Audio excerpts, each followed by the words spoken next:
지난주에 우리는 그 사람의 몸에서 흘러나오는 유출로 인한 부정한 그 상태에 대해서 말씀을 나눴습니다.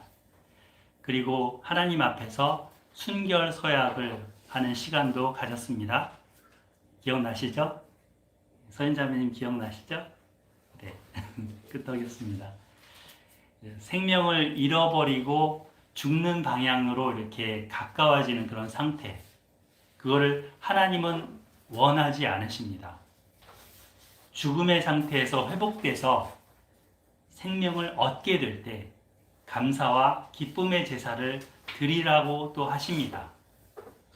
우리 하나님은 어떤 하나님이냐면 살아계신 하나님이기 때문입니다. 죽은 우상들과는 다릅니다. 사람들은 가상으로 만들어진 그런 것을 해놓고 실제로 보여지게 하고 그것에 뭔가 줄 것처럼 그렇게 섬기면서 살아갑니다. 근데 죄를 짓는 것 또한 죄가 뭔가 우리에게 줄 것처럼 유혹을 하죠. 그 속에서 뭔가 기쁨을 줄 것처럼 만족을 줄 것처럼 유혹을 합니다. 그런데 그 순간의 쾌락과 향락은 순간적입니다. 짜릿하고 달콤할지는 모르지만 그 후에는 쓰디쓴 고통과 허무함만을 가져올 뿐입니다. 죄는 우리를 이런 죽음 상태에 점점 가까이 가게 합니다. 우리를 부정하고 더럽게 하는 것이죠. 사실 하나님 말씀을 대하기 전에는 이런 것에 대해서 무덤덤했습니다. 뭐 어때 그 정도 하면서 그냥 그렇게 세상을 사는 줄 알았습니다. 그러나 하나님 말씀 앞에 서게 되니까 나의 죄가 발견되고 나의 부정함이 고스란히 드러나는 겁니다. 하나님이 함께할 수 없는 더러운 자라는 것을 이사야 선지자처럼 고백하는 것이죠. 베드로처럼 고백하는 것이죠. 주여 나를 떠나소서, 나는 죄인이로소이다. 이러한 때 우리는 하나님이 우리에게 주신 그 언약의 피, 이 피를 의지해서 회개하면서 나아가면 하나님은 우리의 죄를 용서해 주시고 만나 주십니다. 자, 이제 한 주 후면은 뭐가 되죠? 몇 년? 2022년. 네, 2021년이 지나고 이제 2022년이 됩니다. 한 살씩 더 먹게 되죠. 네. 먹고 싶지 않은데, 나는 먹고 싶지 않은데 거부해도 먹어야 됩니다. 네. 한 해가 시작될 때마다 하나님은 하나님의 백성들이 깨끗한 상태에서 구별된 상태에서 시작하기를 원하셨습니다. 시간의 흐름은 똑같잖아요. 어제 떴던 해가 또 오늘도 뜬 거고 오늘 뜬 해가 내일 또 뜨는 거잖아요. 그렇지만 이제 한 해를 마감하고 새해를 시작하는 그 의미가 이 한 연에서 넘어가는 그 기간이 있는 거죠.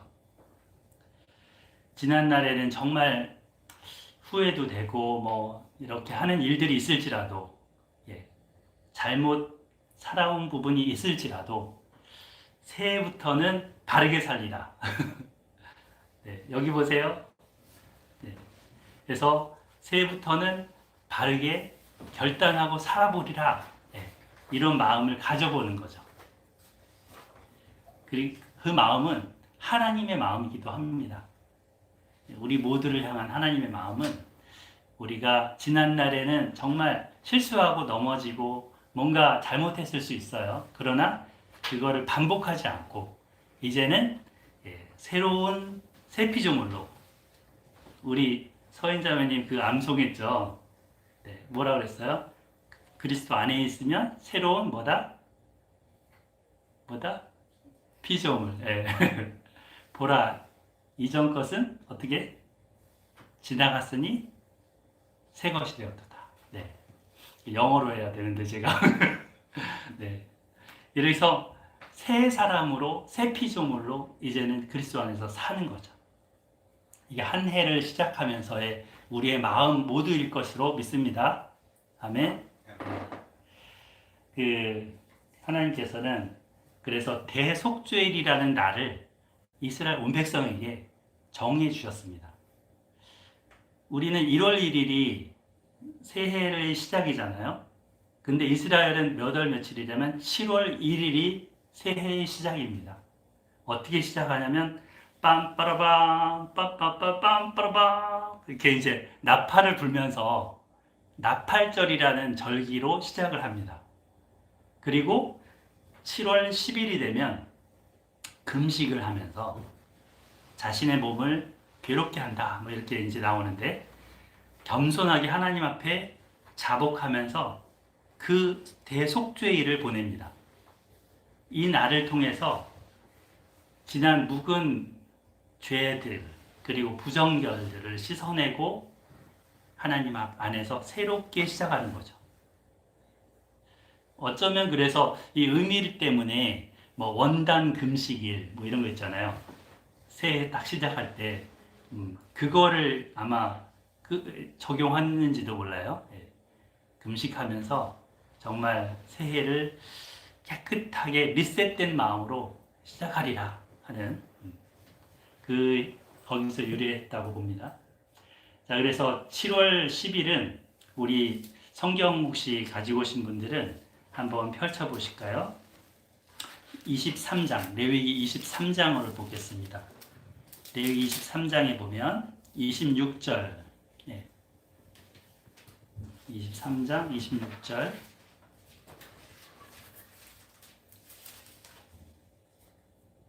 속죄일에 대해서 나오죠. 27절을 같이 읽어보겠습니다. 시작. 이튿 일곱째 달 열흘은 속죄일이니 너희는 성회를 열고 스스로 괴롭게 하며 여호와께 착화제를 드리고. 여기 나오죠. 일곱째 달 열흘날, 그러니까 7월 10일이 속죄일이라고 하면서 크게 다 모여서 이 집회를 하는 거죠. 완전히. 그리고는 하나님 앞에 제사를 드리는 절기가 됩니다. 자, 여기서 보면은 스스로 괴롭게 하며라고 그랬죠. 이거 무슨 뜻일까요? 자학한다는 건 아니겠죠. 풀러진 그 신발 끈을 다시 조이는 것처럼 몸과 마음에 흐트러진 것을 점검하는 것입니다. 저도 이제 넥타이는 삐뚤어지지 않은지, 벨트는 제대로 채워졌는지 뭐 이렇게 하면서 거울을 보면서 예배 전에 살피는 것처럼 여러분들도 이제 누구를 만나기 위해서는 온몸 매무새도 딱 단장하고 또 이렇게 얼굴도 잘 좀 살피면서 분도 좀 바르시는 분은 바르기도 하는데 이렇게 하면서 이제 나가잖아요. 누군가를 만나잖아요. 그런 것처럼 하나님 앞에서 자기를 점검하는 것입니다. 이제 새로 다시 시작해보자고 다짐을 하는 것입니다. 그 영어로 보면 deny라는 말을 쓰더라고요. 괴롭게 한다는 것을 어떤 번역에서는 deny, 부인하다, 부정하다 이런 말이, 그러니까 자기를 부인한다 이런 뜻이잖아요.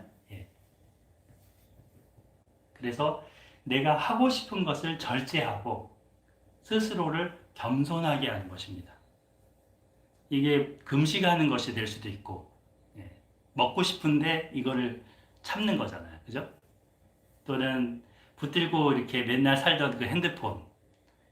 우리는 이게 없으면 정말 허전하죠. 뭔가 내 몸에서 하나 없는 것처럼.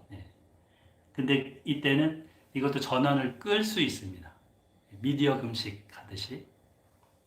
게임도, 그 좋아하는 게임도 맨날 붙들고 하다 그 게임도, 오락도 그치는 거죠. 자기를 괴롭잖아요. 하고 싶은데 못하니까. 근데 이제 랍비들의 규정에서는 이거를 이제 몇 가지를 하는 거로 규정을 삼았는데요. 여기에는 목욕을 하지 않는 것도 들어가고요. 또 가죽신을 신지 않는 것도 들어간다고 합니다.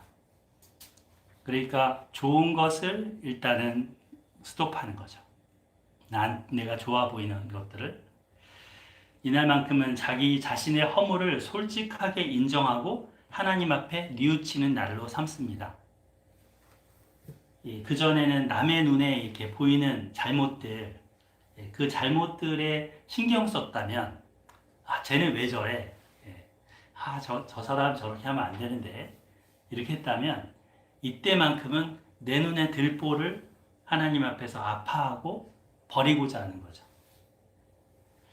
마음에 이제 만약에 그렇지 못하고 내가 뭔가 된 것처럼 교만하다면 그 사람은 용서하고는 좀 거리가 먼 것입니다. 용서받는 자는 겸손할 수밖에 없죠. 하나님을 인정하면서 겸손할 수밖에 없습니다. 오늘 저희가 이렇게 날라봤잖아요. 창공을. 하늘에서 밑에를 보니까 어때요? 아주 조그맣죠? 거기서 누가 크냐, 누가 작으냐, 요 몇 센치, 몇십 센치 차이가 거의 안 보여요. 네. 정말 모든 게 다 도토리 키재기처럼. 근데 하나님은 항상 그렇게 우리를 똑같이 보시거든요. 우리만 서로 이렇게 내가 더 큰가? 작은가? 뭐 이러면서 내가 1등 했어? 2등 했어? 뭐 이러면서 하죠.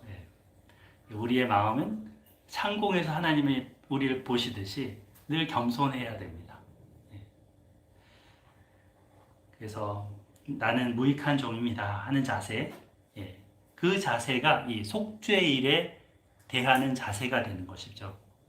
우리가 내년 2022년을 이제 시작하는 자세여야 되는 거죠. 자, 28절 한번 볼까요? 그 밑에. 이날에는 어떤 일도 하지 말 것은 너희를 위하여 너희 하나님 여호와 앞에 속죄할 속죄일이 됨이니라.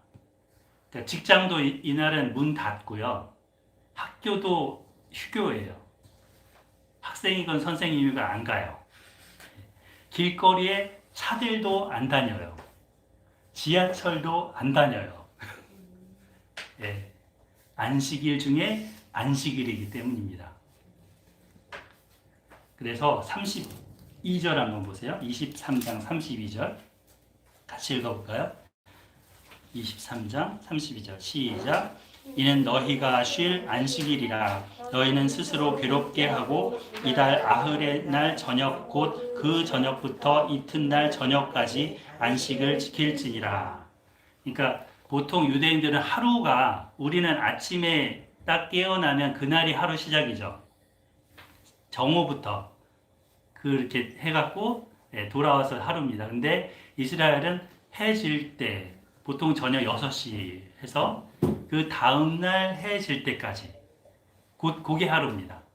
그래서 이 안식일의 시작이 저녁 해 질 때부터 시작돼요.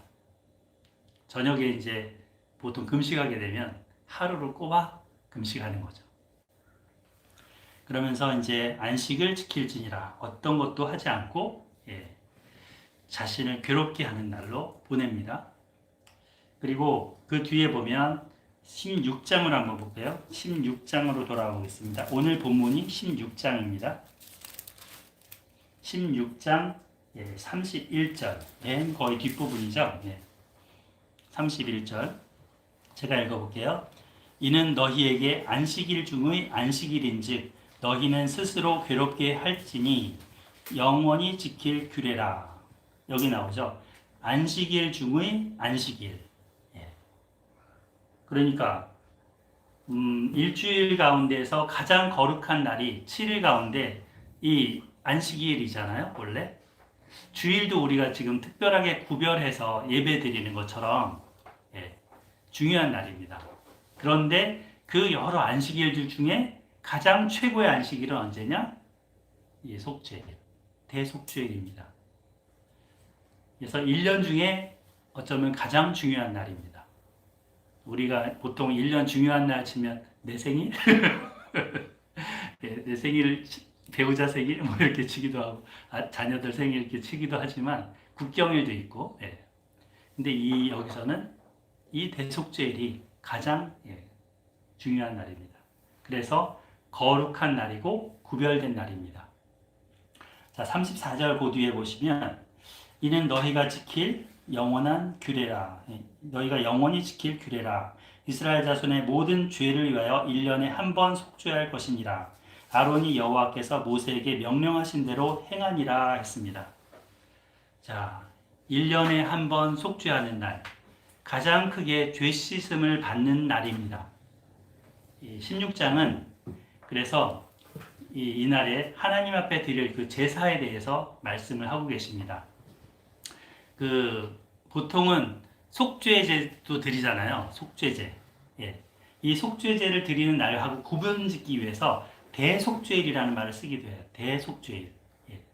그런데 이날 이제 특별한 거를 해요.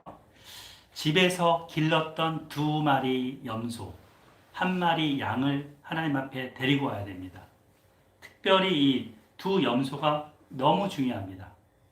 속죄제로 드릴 2 염소. 예.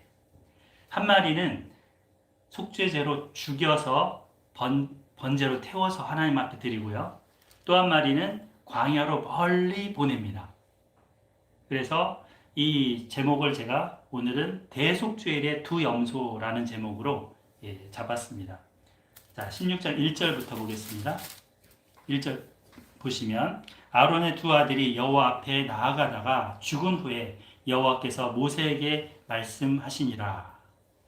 자, 2 아들이 누구였어요? 어제 문제가 나왔는데 나답과 아비후. 네. 우리 서인자매가 풀었던가? 네. 정말 대단해요. 네. 잠깐만요. 네. 나답과 아비후가 분향하려고 하나님 앞에 나갔는데 다른 불로 나가다가 죽었죠. 그게 우리 10장에 나왔었죠. 그래서 그들이 하나님의 불에 의해서 태움받아갖고 결국 시체가 되어서 나갔는데 이제 11장부터 15장까지는 지금 뭐가 나왔냐면 정결규례가 나왔죠. 그래서 부정한 상태로는 하나님 앞에 나갈 수 없다라는 것을 계속 강조하고 있었습니다. 나답과 아비후를 딱 본으로 보여주면서 그리고 이 정결규례가 끝나면서 지금 16장 1절에 그거를 다시 언급하고 있는 거예요. 나답과 아비후가 죽었다 이거를. 그래서 지난주에 이제 사람의 몸에서 나오는 것 그것으로 인해서 부정결한 상태가 되는 그 정결 규례를 말씀을 나눴었는데 좀 세밀하게 제가 좀 다루다 보니까 다소 불결한 사진들이 좀 오래 켜 있었고 우리 어린 학생들한테 좀 그런 것들이 많이 힘들었을 거라고 생각이 됩니다. 사과드립니다. 예. 아무튼 굉장히 역겨웠죠. 예. 그만큼 이 불결이라는 거는 우리가 보기도 참 힘든데 거룩하신 하나님이 볼 때는 어떻겠어요? 너무 역겨우시고 힘든 거죠. 그래서 가까이 할 수 없는 그런 상태인 것입니다. 하나님은 점도 흠도 없기 때문이죠. 그래서 하나님이 이렇게 함께 하고자 하면 우리들도 정결한 상태가 돼야 되는 거예요. 부정한 상태가 돼서는 안 되는 거예요. 이 1년에 한 번은 그래서 대청소를 하는 겁니다. 지금 여러 가지 5가지 제사를 평소에 드려왔는데 여기 보세요. 네, 5가지를 드려왔는데 그럼에도 불구하고 이게 청소가 안 된 부분이 있을 수 있잖아요.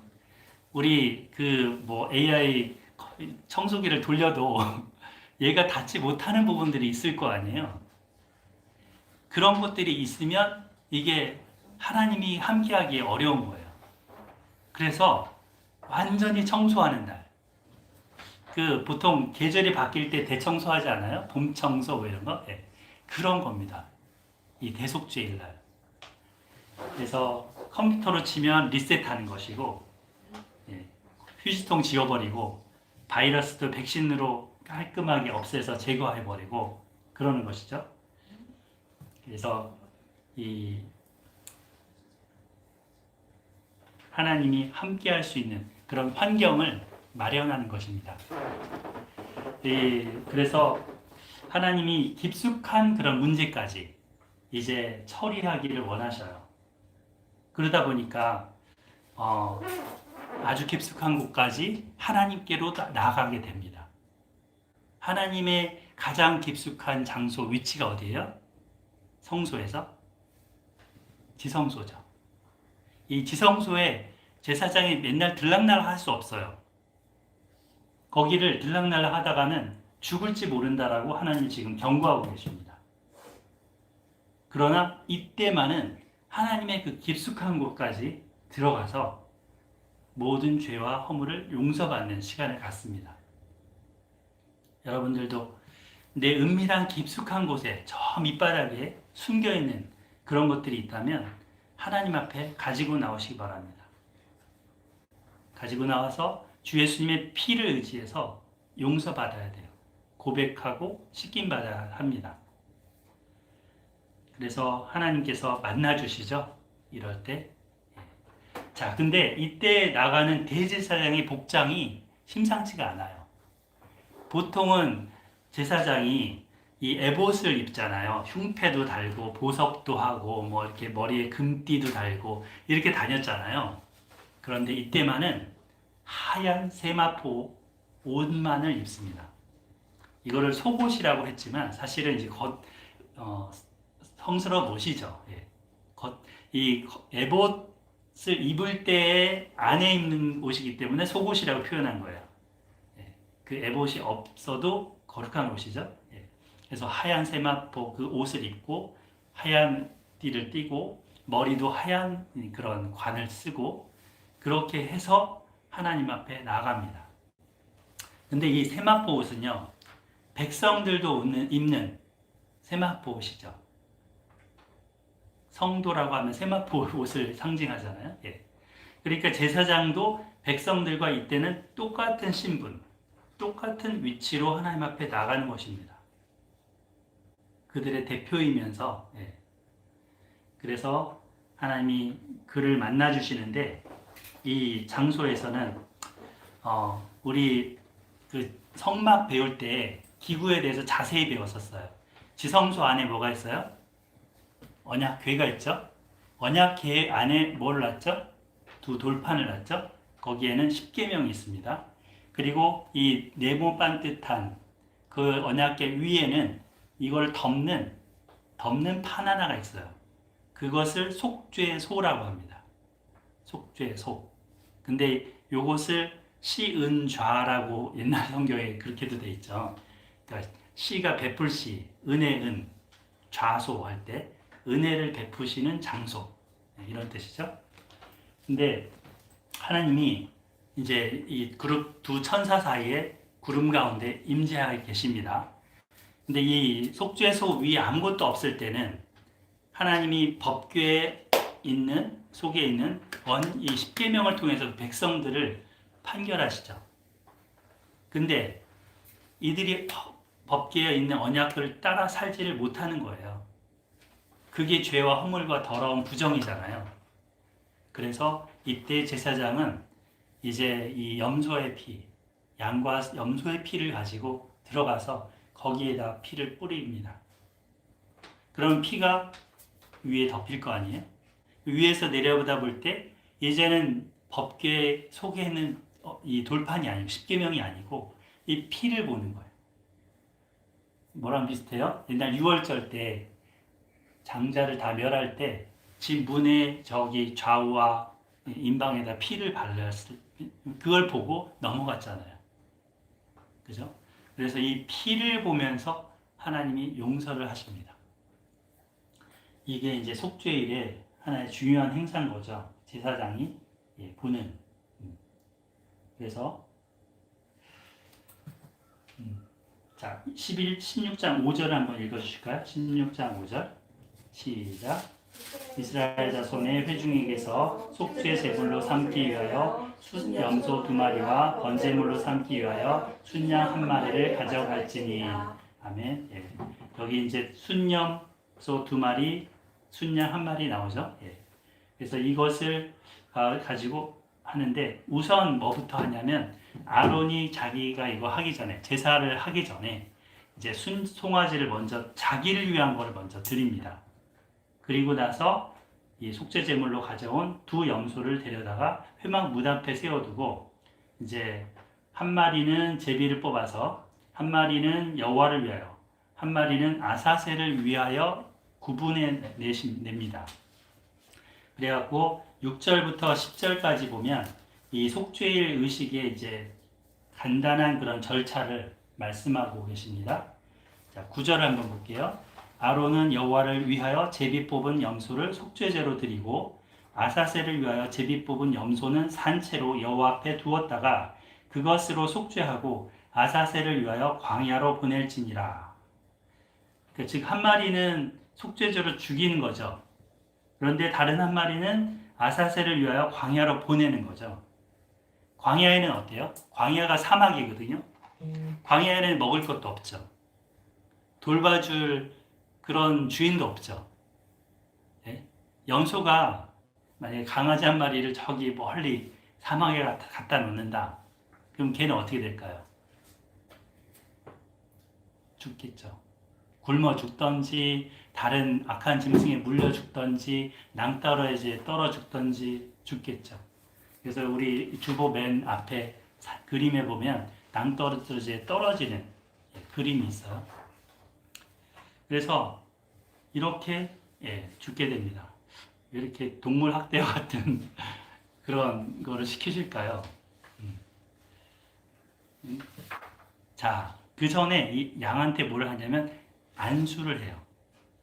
안수를 하고 이스라엘 모든 회중의 죄와 허물을 이 염소에게 전가합니다. 전달합니다. 그러면 이스라엘 모든 회중의 그 숨어있던 죄, 고백하지 못한 죄, 처리 못한 죄를 이 아사셀 염소가 지고 광야로 가는 거예요. 못 돌아옵니다. 우리 죄를 동이 서에서 먼 것 같이 멀리 옮기셨으며 그 이미지인 거죠. 멀리 옮기셔서 이제는 안 돌아와. 너희 죄가 하나님이 다 잊어버렸어. 한 마리 염소를 희생하면서까지 그렇게 보여주십니다. 그래서 이 아사셀 염소와 같이 되신 분을 이사야 선지자는 어제 우리 이사야했죠? 한 아기. 그 이사야 선지자가 이 염소와 같은 분을 소개합니다. 그게 이사야서 53장이에요. 53장 7절에 보면 그가 곤욕을 당하여 괴로울 때에도 그의 입을 열지 아니하였으며 마치 도수장으로 끌려가는 어린 양과 털 깎는 자 앞에 잠잠한 양같이 그 입을 열지 아니하였도다. 그는 곤욕과 신문을 당하고 끌려갔으나 그 세대 중에 누가 생각하기를 그가 살아있는 자의 땅에서 끊어짐은 마땅히 형벌받을 내 백성의 허물 때문이요 하였으리요. 형벌받은 우리가 그 백성이 하나님의 백성이 형벌받아야 되는데 그 허물을 대신 짊어지고 죽으신 거죠. 그래서 세례 요한이 예수님을 보고 한 말이 있죠. 보라, 세상 죄를 지고 가는 하나님의 어린 양이로다. 멍에를 진다고 어제 표현했는데 그런 허물과 짐을 이 한 마리 염소가 짊어지고 가듯이 예수님이 우리의 허물과 죄를 짊어지고 성문 바깥에 십자가 골고다로 가신 겁니다. 바깥으로. 그래서 대속죄일은 이렇게 해서 1년에 한 번 모든 백성들의 죄가 용서받는 날입니다. 이제 새 출발할 수 있는 거죠. 백성들이 지난날 잘못을 했었더라도 이제는 예수님 때문에 새 출발할 수 있는 겁니다. 건강검진할 때 우리 집사님, 예수님 집사님 건강검진 했을 때 가장 기쁜 얘기는 의사에게 듣는 얘기는 무슨 얘기일까요? 별 문제 없습니다. 그렇죠. 괜찮습니다. 이거죠. 깨끗합니다. 그런 진단을 받는 거예요. 또 이제 뭐 박근혜 대통령 뭐 몇 분들이 지금 사면을 받아서 신년에 사면을 돼서 추록을 한다고 하는데 사형수나 그 무기징역이나 뭐 장기수들 갑자기 통보를 받는 거죠. 당신 석방이요. 얼마나 기뻐요. 그죠? 그런 날인 거예요. 이 대속죄일은 자기가 한 일 없어요. 자기가 뭐 잘하고 열심히 하고 뭐 이런 거 없이 다만 은혜로 그 염소가 모든 죄를 짊어지고 광야로 감으로 인해서 풀려나는 겁니다. 그래서 이 예수님의 은혜를 우리는 이 16장에서 또 발견하게 되는 거죠. 우리 11절부터 보면 여기서부터는 이제 그 속죄일 제사를 상세하게 묘사합니다. 그 앞에서는 좀 간략하게 묘사를 했다면 이 16절부터 28절까지는 자세하게 말씀을 하는 부분이에요. 그래서 이제 뭐 아론이 속죄제에 숫송아지를 드리는데 자기와 자기 집안을 위해서 속죄하고 아까 앞에 나왔었죠. 그거를 조금 더 자세히 푸는 거예요. 자기를 위하여 그 속죄제 순송아지를 잡아라. 향로를 가져다가 여호와 앞 제단 위에서 피운 불을 그것에 채우고 곱게 간 향기로운 향을 두 손에 채워가지고 휘장 안으로 들어가서 여호와 앞에서 분향하여 향연으로 증거궤 위 속죄소를 가리게 할지니 그리하면 그가 죽지 아니할 것이며 여기 나오잖아요. 가리게 할지니. 그래서 이 들어오게 하셨고 그 피로 인해서 용서를 하십니다. 14절부터는 이제 숫송아지의 피를 가져다가 손가락으로 속죄소 동쪽에다가 뿌리고 손가락으로 그 피를 속죄소 앞에 7번 뿌려라 이런 말씀도 나오고 백성을 위한 염소를 잡아서 그 피를 휘장 안으로 들어가서 숫송아지의 피로 행한 것처럼 그 피로 속죄소 앞에 뿌리라 하셨습니다. 그러니까 숫송아지나 이 염소의 피가 1년마다 백성들의 죄를 씻어주고 용서받게 해주는 거죠. 1년에 한 번. 매년 해야 되죠. 매년. 언제까지? 죽을 때까지. 예수님이 올 때까지. 예수님이 오면 이 모형으로 하던 거는 그치는 거예요. 예수님은 오셔서 이 송아지나 염소의 피가 아닌 자신의 피로 단번에 그리고 한 번에 완전히 죄를 씻어주신 겁니다. 더 이상 드릴 제물이 필요 없어요. 더 이상 드릴 제사가 필요 없어요. 이 예수님의 이 속죄 이것이 없었다면 여전히 양, 염소, 송아지 계속 죽여야 됩니다. 피를 흘려야 됩니다. 그런데 그 피뿌림의 은혜가 우리에게 온 거죠. 우리가 이게 참 맹숭맹숭한 거는 듣고도 맹숭맹숭하신 것 같아요. 네. 그 죄로 인한 심판이 얼마나 심각한지 그리고 그 용서받은 그 은혜가 얼마나 큰지가 아직은 감이 안 잡히는 거예요. 너무 크니까. 지금 내가 저기 뭐 감옥에 들어갔다가 풀려나는 그 선고가 더 크게 느껴지는 거죠. 우리 영원한 죄가 다 용서받는 거하고 비교될 게 사실은 아닌데. 자, 그래서 16절부터 이제 용서에 대한 말씀을 쭉 하고 계시고 아사셀 염소에 대해서 좀 살펴보겠습니다. 이 아사셀 염소, 아까 안수를 해서 그 죄를 전가를 하고 광야로 보낸다, 놓는다 했는데 거기 보면 불의를 지고 접근하기 어려운 땅 거기에 놓아진다 했잖아요. 이 염소를 보면 참 불쌍하긴 하죠. 그만큼 하나님이 그 백성을 더 위하시는 겁니다. 이 아사셀에 대해서 조금 정체가 뭐냐, 이 아사셀의 정체가 뭐냐, 말도 좀 어렵잖아요. 아사셀. 근데 이 세 가지 견해가 있더라고요. 근데 확정적이진 않아요. 세 가지 다. 예, 한 가지, 두 가지, 세 가지에 대해서. 첫 번째는 아사셀은 죄를 지고 가는 양의 이름이다. 아사셀이라는 게 그래서 염소의 이름이다. 죄를 지고 가는 염소의 이름.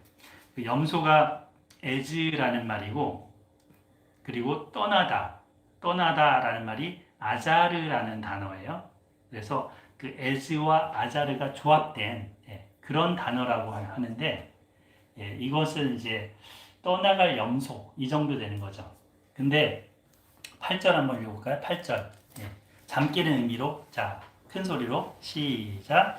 두 염소를 위하여 제비 뽑되 한 제비는 여호와를 위하고 한 제비는 아세사를 위하여 할지며. 네. 이 말씀하고는 조금 의미가 안 다가오는 거예요. 여기 보면 여호와를 위하고 하나는 아사셀을 위하고 이렇게 대비돼서 나오잖아요. 그러니까 그냥 염소의 이름이다 하면 조금 의미가 이상한 거죠. 그래서 이제 이 견해는 참고 정도가 되는 거고요. 두 번째, 아사셀은 장소다, 장소. 이 외딴 곳의 장소다. 이런 이제 견해가 있습니다. 그래서 얘기도 하기도 하고, 세 번째는 어떤 악마적인 존재를 나타낸다. 라는 견해가 있습니다. 보통 사탄할 때 많이 쓰는 이미지가 있어요. 염소인데 뿔이 이렇게 돼갖고, 이렇게 세모가 해갖고, 아시나요? 네, 보신 적 있나요? 그거를 이제 아사셀이라고 불렀어요. 신약과 구약 중반기의 문헌들에 의하면 이제 에녹서랄지 이런 그 서신 책들에 아사셀이라고 그 악마의 존재를 얘기를 하고 있어요. 그 랍비들이나 그 당시 사람들은 이렇게 해석을 한 거죠. 예.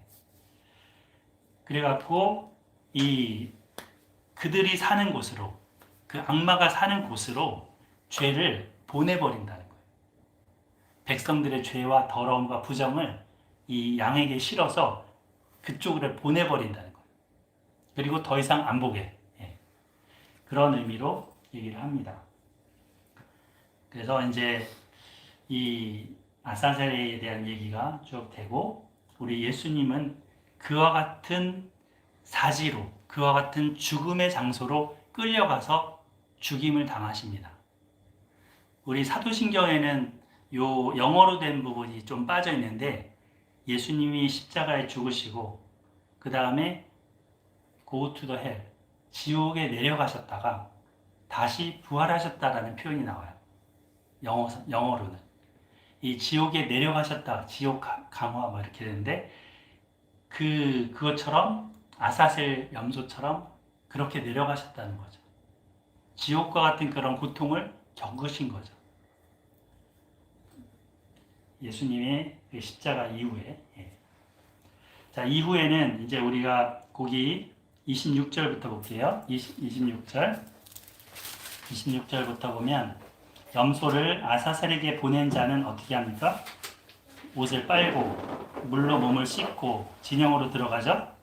그래서 이제 이러한 것들이 조금이라도 그들에게 남아있지 못하도록 하나님이 거하시는 진영 안으로 같이 끌고 오지 못하도록 철저하게 씻고 빨고 하게 합니다. 예. 그리고 이 속죄소의 속성아지나 속죄제 염소의 피를 이제 가져다가 속죄했는데 가죽, 고기, 똥 이런 거 어떻게 합니까? 불사르죠. 예. 그래서 바깥에다가 버립니다. 예. 이렇게 하면서 이제 어떤 이 의식을 쭉 하게 되는데요. 앞서 말씀드린 것처럼 히브리서는 이 부분을 이제 인용하면서 여러 말씀들을 하고 있습니다. 한 말씀을 읽고 살펴보고 마무리 짓겠습니다. 우리 7장 27절 볼까요? 7장 히브리서 7장 27절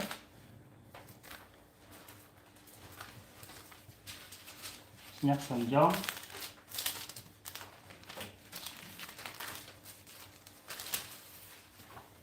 359페이지입니다.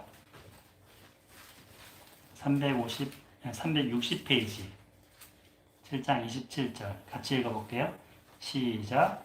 그는 저 대제사장들이 먼저 자기를 죄를 위하고 다음에 백성의 죄를 위하여 날마다 제사 드리는 것과 같이 할 필요가 없으니 이는 그가 단번에 자기를 드려 이루셨음이니라. 아멘. 거기 단번에 밑줄을 그어보세요. 단번에. 더 이상 드리는 게 아니에요. 날마다랑 단번에랑 대비가 되죠. 예. 그래서 이 당시에는 그 뒤에 보면 율법은 약점을 가진 사람들을 위하여 들을 제사장으로 세웠거니와 율법 후에 하신 맹세의 말씀은 영원히 온전하게 되신 아들을 세우셨느니라. 제사장들도 허물이 있어서 자기를 위해 제사를 드리는 것이 필요하지만 예수님은 그렇진 않죠. 그래서 9장에 이제 넘어가면서 계속 이런 말씀들이 9장, 10장 계속하면서 이런 말씀들이 이어지는 것입니다. 자, 여기 보세요. 이제 2022년 일주일 후로 다가왔습니다. 우리의 마음 자세는 어때야 합니까? 우리의 마음 자세는 오늘 말씀처럼 자기를 괴롭게 한다고 그랬는데 겸손하게 한 해를 하나님께 의지하면서 시작해야 되겠습니다. 하나님, 내 스스로는 정결하고 거룩한 삶을 살기 어렵습니다. 저를 지켜주시고 우리 교회를 지켜주시고 정결하고 거룩한 백성으로 삼아주세요. 그리고 우리가 겸손하게 주님 뜻대로 행할 수 있도록 도와주세요. 기도해야 되겠습니다.